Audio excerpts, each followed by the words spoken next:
Kasi minsan ano, pipitik yung motor pag madulas. Hindi ko pa kabisado yung motor ko po eh. Ah, oo, dahan-dahan lang. Ibuka mo lang yung paa mo na gano'n. Kaya lang, lulubog sa putik yan. Ang... Magchichinelas na lang ako mamaya. Kaya lang, baka mawalan ka ng grip pag gano'n.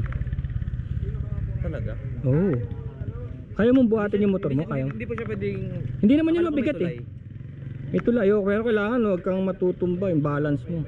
Kasi minsan, ano eh, may balance ka nga, kaya lang yung pagtapak mo, oops! Di ba? Tingnan natin. Oo. Tingnan natin mamaya kung saan siya ubra. Mukhang hindi naman siya mabigat yung motor mo, maliit lang yung makina, di ba?